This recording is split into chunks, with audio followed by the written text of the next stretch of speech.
الحمد للہ رب العالمین والصلاة والسلام علی اشرف الانبیاء والمرسلین وعلی آلہ واصحابہ اجمعین۔ قال اللہ تعالی وتبارک فی القرآن المجید والفرقان الحمید۔ بسم اللہ الرحمن الرحیم۔ لا اقسم بهذا البلد وانت حل بهذا البلد ووالد وما ولد لقد خلقنا الانسان فی کبد۔ صدق اللہ مولانا العظیم وصدق رسولہ النبی الکریم الرؤوف الرحیم۔ اللہم نور قلوبنا بالقرآن وزین اخلاقنا بالقرآن وادخلنا الجنۃ بالقرآن ونجنا من النار بالقرآن۔ قال اللہ تعالی وتبارک فی شان حبیبہ مخبرا وآمرا ان اللہ وملائکتہ یصلون علی النبی یا ایہا الذین آمنوا صلوا علیہ وسلموا تسلیما۔ اللہم صلی علی سیدنا ومولانا محمد معدن الجود والکرم صلاۃ وسلاما علیک یا سیدی یا رسول اللہ۔ میں نے آپ کے سامنے قرآن مجید کے جو کلمات تلاوت کیے ان میں اسی حقیقت کو بیان کیا گیا۔ لا اقسم بہذا البلد، آغاز ہوا شہر مکہ کی قسم سے۔ قسم ہے مجھے اس شہر کی، پھر وجہ قسم بھی بیان کی۔ وَأَنْتَ حِلٌّ بِهَذَا الْبَلَدِ، مجھے اس شہر کی قسم اس لیے کہ محبوب اس شہر میں تو جو بستا ہے، تیرا بسیرا ہے اس شہر میں، اس شہر کی گلیوں نے تیرے قدم چومے ہیں اور تیرے انفاس کی مہک اس کی فضاؤں میں بسی ہے، اس لیے مجھے قسم کہ یہاں تم رہتے ہو۔ اللہ اکبر۔ علماء کے مابین اس بات پر اختلاف ہے کہ مکۃ المکرمہ افضل ہے یا مدینہ النبی صلی اللہ علیہ وآلہ وسلم افضل ہے۔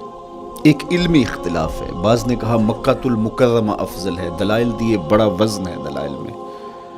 بعض نے کہا مدینہ الرسول صلی اللہ علیہ وآلہ وسلم افضل ہے، دلائل دیے، بڑا زور ہے دلائل میں۔ لیکن شیخ عبدالحق محدث دہلوی علیہ رحمہ اسی آیت سے روشنی لے کر کے لکھتے ہیں کہ جب حضور مکے میں تھے تو مکہ افضل تھا، جب مدینے آ گئے تو مدینہ افضل ہو گیا۔ جدھر جدھر سے وہ گزرتے گئے مجد و شرف بھی پیچھے پیچھے رہا۔ چند لمحوں کے لیے ٹھہرے تھے تم جس پیڑ کے نیچے۔ نشور وحدی کا لہجہ دیکھیے کتنا دل آویز ہے۔ چند لمحوں کے لیے ٹھہرے تھے تم جس پیڑ کے نیچے، سنا ہے آج تک اس پیڑ کا سایہ مہکتا ہے۔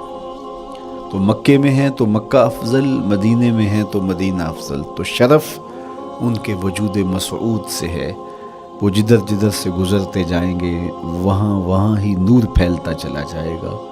اور پیر نصیر الدین علیہ رحمہ کا لہجہ یہاں کتنا خوبصورت دکھائی دیتا ہے۔ ایک بار وہ جدھر سے گزرے ہیں نصیر، ایک بار وہ جدھر سے گزرے ہیں نصیر، بار بار ادھر سے بہار گزری ہے۔ تو کہا کہ قسم ہے مجھے اس شہر کی، یعنی شہر مکہ کی۔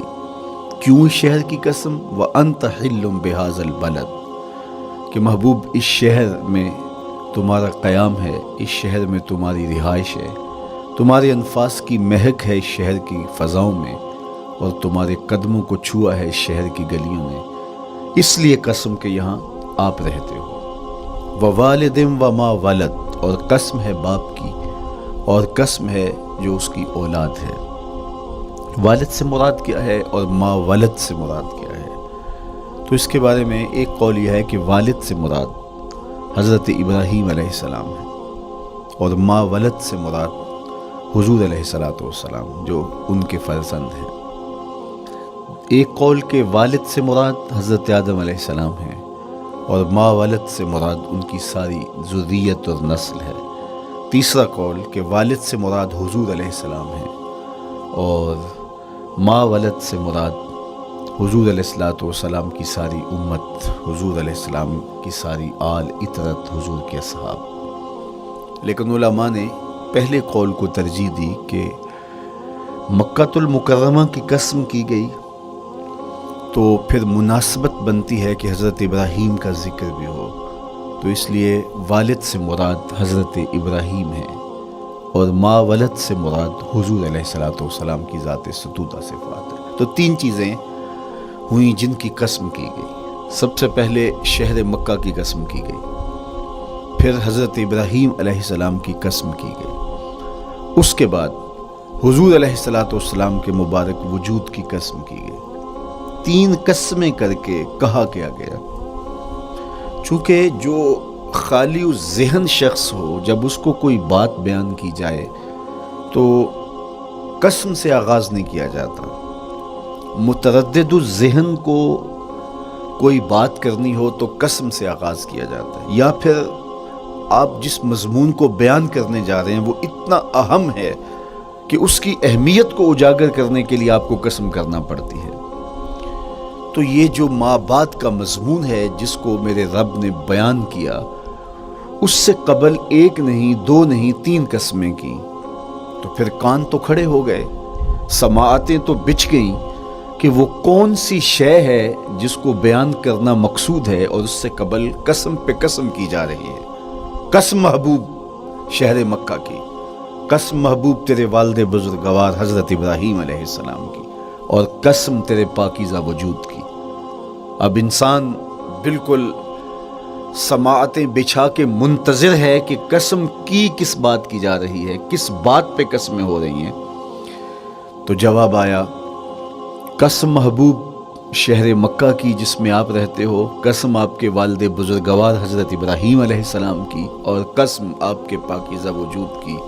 لقد خلقنا الانسان فی کبد، ہم نے انسان کو مشقتوں میں رہتا پیدا کیا ہے۔ یعنی انسان کی زندگی کے اندر مشقتیں، مشکلیں، آلام، مصائب، حالات کی تلخیاں، سخت مراحل، یہ اس کی زندگی کا حصہ ہے، اور ہم نے اس کو ڈیزائن اس طرح کیا ہے کہ یہ ان ساری مشکلات سے نہ بردآزما ہوگا اور حالات کی تلخیوں کا مقابلہ کرے گا، اور خیر و شر کے ساتھ ساری زندگی اس کا تعلق رہے گا۔ تو یہ اگر سخت جان ہوا تو زندگی میں کامیاب اور بامراد ہوا، اور اگر یہ کمزور ہوا تو پیچھے رہ جائے گا۔ اور اس کے لیے جو قسمیں کی ہیں وہ تین ہیں۔ قسم کا اور جواب قسم کا تعلق ہوتا ہے، یعنی جس پہ قسم کی جا رہی ہے تو جو قسم کی جا رہی ہے اس کا کوئی آپس میں تعلق ہوگا۔ جب پھولوں کا ذکر کریں گے تو پھر اس کے متعلقات ہی بعد میں بیان کریں گے۔ کسی نے کہا تھا جنگل میں کوئی مے خار مرا ہے، جنگل میں کوئی مے خار مرا ہے، اسے انگور کے پتوں کا کفن دو۔ میاں جنگل میں مرنے والے شخص کو کسی اور درخت کے پتوں کا بھی تو کفن دیا جا سکتا ہے، لیکن صاحب مرنے والا مے خار ہے، اور شراب کشید کی جاتی ہے انگور سے، تو اس کو تو ٹھنڈ تب بھی پڑے گی کہ انگور کے پتوں کا کفن دیا جائے۔ تو مناسبات ہوتی ہیں۔ تو اب جب قسم کی گئی تو قسم تین چیزوں کی گئی، اور اس کی جواب قسم سے مناسبت کیا بنتی تھی؟ انسان کو مشقتوں میں رہتا پیدا کیا گیا، حالات کی تلخیوں سے گزرتا ہے، سخت تربیتی مراحل سے اس کو گزرنا پڑتا ہے۔ تو اس چیز کو بیان کرنے سے قبل تین قسمیں کی گئی۔ پہلی قسم میرے حضور کے پاکیزہ شہر کی، مکہ المکرمہ کی، اس لیے کہ مکہ المکرمہ میں دیکھ لیجئے کہ صحابہ اور حضور کے ماننے والوں نے کیسے تلخ زندگی کاٹی۔ شجر اسلام ثمربار ہوا تو ہمیں تو یہ کھلے ہوئے پھول دکھائی دیتے ہیں، لیکن ہم نہیں بھول سکتے کہ بلال حبشی کی پیٹھ پہ کیسے کوڑے برسے اور احد احد کیسے پکارتے رہے۔ تو ہم اس منظر کو دیکھیں، مکہ کے ان حالات کو دیکھیں، تو اس لیے قسم کی مکے کی، اور پھر حضرت ابراہیم علیہ السلام کی قسم کی، چونکہ حضرت ابراہیم نے جس قدر اذیتوں سے گزر کر کے، مصائب آلام کا سامنا کر کے، حالات کی تلخیوں کا مقابلہ کر کے اپنا راستہ بنایا اور اپنے رب کی رضا پائی، وہ تاریخ کا ایک انوکھا باب ہے۔ اس سے بڑھ کر کیا ہوگا کہ جلتی ہوئی آگ میں چھلانگ لگا دی رب کے حکم کی تعمیل میں، بیٹے کی گردن پہ چھری رکھ دی۔ یہ تماشا لبے بام نہیں تھا، منا کی وادی میں وہ انوکھا واقعہ رقم ہوا کہ آج بھی تاریخ انگشت بدندہ ہے کیا ایک باپ، اور وہ اس بیٹے کو ذبح کرنے کے لیے آمادہ ہو گیا جو اس کی آنکھوں کا نور ہے اور دل کا قرار ہے۔ رب سے مانگ کے لیا، لیکن تعمیل ارشاد میں اس بیٹے کی گردن پہ چھری رکھنے کے لیے باپ تیار ہو جاتا ہے اور اس کو ذبح کرنے کے لیے آمادہ ہو جاتا ہے، حتیٰ کہ بیٹے کو لٹا لیتا ہے اور ہاتھ میں چھری پکڑ کے بیٹے کی گردن پہ رکھ کے پوری ہمت کے ساتھ جب چھری چلاتا ہے تو آواز آتی ہے فلما اسلما وتلہ للجبین ونادیناہ ان یا ابراہیم قد صدقت الرؤیا انا کذالک نجزی المحسنین۔ ابراہیم بس کرو، تم نے واقعی خواب پورا کر دکھایا۔ اپنی بیوی کو، اپنے نو مولود بچے کو وادی غیر ذی زرع میں چھوڑ آنا، جہاں کچھ بھی میسر نہیں تھا، یہاں آپ کو آپ کے ماں باپ چھوڑ کے جاتے ہیں، ایک خوبصورت آسودہ ماحول ہے، اور آپ کو جس مقصد کے لیے چھوڑ کے جا رہے ہیں تو وہ مقصد بھی آپ کی اور ان کے پیش نظر ہے، لیکن اس کے باوجود بھی جو ہے وہ آنکھیں نم ہو جاتی ہوں گی کہ ہم اپنی اولاد کو یہاں چھوڑ کے جا رہے ہیں، جبکہ ایک محفوظ پناہ گاہ میں آپ کو چھوڑ کے گئے۔ آپ کی تربیت کرنے والا ایک جو ہے وہ توانا طبقہ اور ایک توانا جو ہے وہ سٹاف موجود ہے جو آپ کی فکری، ذہنی، بدنی تربیت کے لیے کوشاں ہیں، لیکن اس کے باوجود بھی والدین محسوس کرتے ہیں لیکن اپنے نو مولود بچے کو وہاں چھوڑ کے جانا جہاں آب و دانہ بھی میسر نہیں تھا۔ مورخ اسلام فی جلندری نے اس وادی کا نقشہ کھینچتے ہوئے کہا، وہ وادی جس میں وحشت بھی قدم رکھتی تھی ڈر ڈر کے، جہاں پھرتے تھے آوارہ تھپیڑے بادے سر سر کے، جہاں پر گھاس اگتی تھی، جہاں نہ پھول کھلتے تھے، مگر وہ سرزمین تھی آسماں بھی جھک کے ملتے تھے۔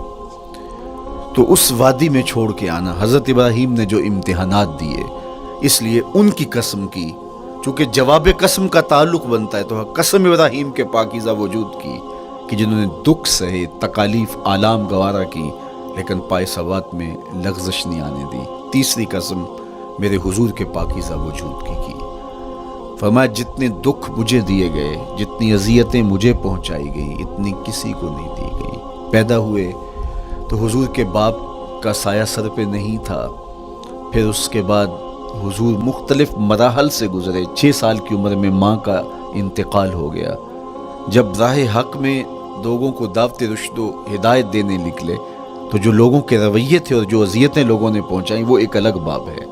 مکے کی گلیوں سے لے کے طائف کے بازاروں تک جن اذیتوں سے میرے حضور گزرے، ام المومنین سیدہ عائشہ رضی اللہ تعالیٰ عنہ فرماتی ہیں، ایک دن حضور کی بارگاہ میں حاضری تھی تو ہم نے عرض کیا، حضور کیا احد کے دن سے سخت دن بھی زندگی میں کبھی گزرا ہے؟ صحابہ کی نظر میں اس دن سے سخت دن کبھی زندگی میں نہیں آیا، اس لیے کہ جب 70 صحابہ کی لاشیں پڑی تھیں، حضور کے چچا حضرت امیر حمزہ شہید کر دیے گئے، اور نہ صرف انہیں شہید کیا گیا، ان کا مسئلہ کیا گیا، اعضائے بدنیاں کاٹ دیے گئے، ناک کاٹ لی گئی، زبان کاٹ لی گئی، بدن چیر کے کلیجہ نکالا گیا، اور پھر ان اعضاء کا ہار پرویا گیا، اور ہندا نے گلے میں ڈال کے رقص کیا، آنکھوں میں نیزے چبھوئے گئے۔ تو یہ دردناک دن تھا۔ تو حضور کے سر انور پہ سفید رنگ کی پٹی بندھی تھی اور چشمان رحمت میں آنسو تھے، اور بار بار فرماتے تھے ما فعل امی، میرے چچا کی کہانی سناؤ۔ تو یہ دردناک دن تھا جو صحابہ نے اپنی آنکھوں سے دیکھا۔ تو انہوں نے کہا، حضور کیا احد کے دن سے سخت دن بھی کبھی زندگی میں آیا؟ ان کا خیال تھا کہ حضور فرمائیں گے ہاں یہ میرا زندگی کا مشکل ترین اور سخت ترین دن تھا، لیکن حضور نے فرمایا ہاں عائشہ، جب طائف کے بازاروں میں تیری قوم نے مجھے پتھر مارے تو یہ دن احد کے دن سے بھی سخت تھا۔ حضور ان کے 3 سرداروں کے پاس پیغام حق لے کے گئے، لیکن انہوں نے آگے سے جو رویہ اختیار کیا وہ اتنا اذیت ناک تھا۔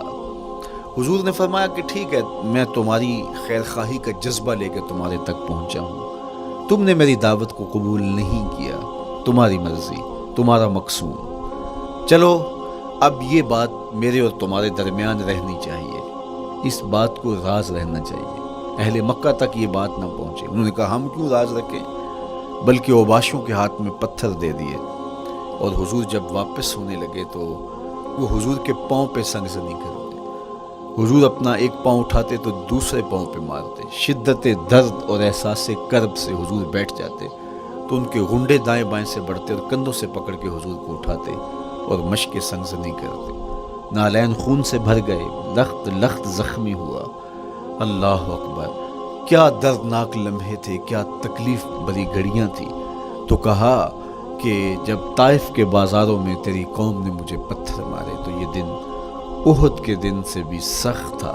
اچھا، جب حضور پر اس طرح آلام و مصائب ٹوٹ پڑے تو حضور کے ساتھ جو صحابہ تھے انہوں نے کہا حضور ان کے لیے بد دعا کر دیجئے۔ تو میرے حضور بولے میں رحمت بن کے آیا ہوں، میں رحمت بن کے آیا ہوں۔ اللہ اکبر۔ ان کا تقاضا پہم بڑا تو حضور کے ہاتھ اٹھ گئے، اور پھر حضور نے جو کہا سنیے، اللہم اہد قومی فإنہم لا یعقلون۔ اے اللہ میری قوم کو ہدایت دے دے، یہ مجھے جانتے نہیں، اگر جانتے تو ان کا میرے ساتھ یہ رویہ نہ ہوتا۔ تو پتھروں کے جواب میں دعائیں دینا پیغمبروں کا حوصلہ ہوتا ہے۔ اللہ اکبر۔ مورخ اسلام فی جلندری نے کیا خوبصورت پیرائے میں نقشہ کھینچا کہ حضور ہاتھ اٹھا کے دعا مانگ رہے ہیں، الہی کرم کر کو سارے طائف کے مکینوں پر، الہی پھول برسا ان پتھروں والی زمینوں پر۔ تو حضور نے دکھ سہے، تکلیفیں سہی۔ اب 3 قسمیں کی۔ شہر مکہ کی قسم، جہاں حضور کے صحابہ نے تکلیفیں سہی، اس شہر کی گلیوں میں انہیں گھسیٹا گیا اور ان کو کچی کھالوں میں لپیٹ کے دھونیاں دی گئی، انہیں اذیت ناک مراحل سے گزارا گیا۔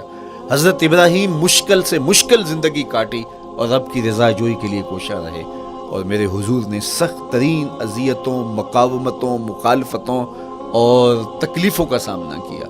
تو ان 3 چیزوں کا حوالہ دے کر، ان 3 چیزوں کی قسم کر کے اب انسان کو بتایا جا رہا ہے کہ تم مشکلات سے تمہیں گزرنا پڑے گا، حالات کی تلخیاں تمہیں سہنی پڑیں گی، کسی مرتبے تک پہنچنے کے لیے تمہیں پھر تکلیفوں کی راہ اختیار کرنی پڑے گی۔ تم کون ہوتے ہو؟ میرا محبوب ہو تو تکلیفیں وہ بھی اٹھائے، 2 جہاں کا مالک ہو اور طائف کے بازاروں میں اس کے پاؤں پہ بھی پتھر پڑیں، اور کونین کا سردار ہو اور ان کے اوپر اوجری ڈال دی جائے، کائنات کا مالک ہو اور ان کو مکے کی گلیوں کے اندر ان کے گلے میں عقبہ بن ابی معیط کپڑا ڈالے اور تاؤ دے، تو کیا ان مشکلات سے تم بچ سکتے ہو؟ جب تم کسی منزل تک پہنچنا چاہتے ہو تو پھر یہ حوالے ماضی کے دیکھ لو، 3 قسمیں کر کے اس حقیقت کو بیان کیا۔ ابراہیم علیہ السلام کے وجود کو دیکھ لو، حضرت مصطفیٰ کریم علیہ السلام کی ذات ستودہ صفات کو دیکھ لو، اور مکے کی گلیوں میں صحابہ کے ساتھ جو ظلم اور جبر ہوئے اور انہوں نے جو مصیبتیں اور مشقتیں کاٹی وہ ساری دیکھ لو۔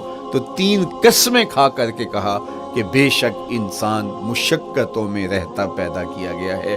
اس لیے قافلہ انسانی کے وہ افراد جو کسی منزل کے متلاشی ہوتے ہیں، جو جستجو کی زندگی بسر کر رہے ہوتے ہیں، ان کو پھر مشکلات سے گزرنا پڑتا ہے اور حالات کی تلخیاں ان کو گوارا کرنا پڑتا ہے، کشاکش حیات سے ان کو ٹکرانا پڑتا ہے، اور ان کو آگے بڑھنے کے لیے ان کو تکلیفوں سے گزر کر کے، جان گسل مراحل سے گزر کر کے پھر منزل کی طرف عازم سفر ہونا پڑتا ہے۔ کیا میں نے اس خاکدان سے کنارہ جہاں رزق کا نام ہے آب و دانہ، پلٹنا جھپٹنا جھپٹ کر پلٹنا لہو گرم رکھنے کا ہے ایک بہانہ، پرندوں کی دنیا کا درویش ہوں میں کہ شاہی بناتا نہیں آشیان۔ تو زندگی مشکل مراحل سے گزر جانے کا نام ہے۔ اقبال نے کہا تھا ہے شباب اپنے لہو کی آگ میں جلنے کا نام۔ یہ زندگی آسان نہیں ہے، یہ حالات کی تلخیوں کا مقابلہ کرنے کا نام ہے، یہ ضبط نفس کا نام ہے، یہ اپنے من کی تربیت کا نام ہے۔ حضرت امام رازی سایت کریمہ کے تحت لکھتے ہیں کہ جب بچہ شکم مادر میں ہوتا ہے تو وہ 3 پردوں میں ہوتا ہے، ایک جھلی کا پردہ، ایک رحم مادر کا پردہ اور ایک پیٹ کا پردہ۔ تو 3 پردوں میں وہ بیچارہ بڑی عجیب سی حالت میں ہوتا ہے۔ یہ اس کا پہلا مرحلہ ہے تخلیق کے بعد، اس کے بعد پیدائش کا دوسرا مرحلہ ہے، یہ زچہ بچہ دونوں کے لیے موت و حیات کے مرحلے ہوتے ہیں۔ اس کے بعد وہ پیدا ہوا، اس دنیا پہ آیا تو اس کی مشکل کیا ہے؟ زبان ہے بولنا نہیں جانتا، دیکھتا ہے پہچان نہیں سکتا، سنتا ہے سمجھ نہیں سکتا، ہاتھ ہیں پکڑ نہیں سکتا، ٹانگیں ہیں چل نہیں سکتا۔ کتنی مشکل بن گئی، یہ سب کچھ چیزیں ہونے کے باوجود بھی وہ بے بس دکھائی دیتا ہے، اس کو دودھ مانگنے کے لیے بھی رونا پڑتا ہے۔ تو یہ ایک مرحلہ تھا۔ پھر آہستہ آہستہ اس نے بولنا سیکھا، ایک ایک حرف کر کے لفظ جوڑ کے وہ جملے مکمل کرتا رہا۔ آج تو زبان کا طوطی بولتا ہے، آج تو بات کریں تو جو ہے وہ ماحول تھم جاتا ہے، لیکن انسان ذرا پلٹ کے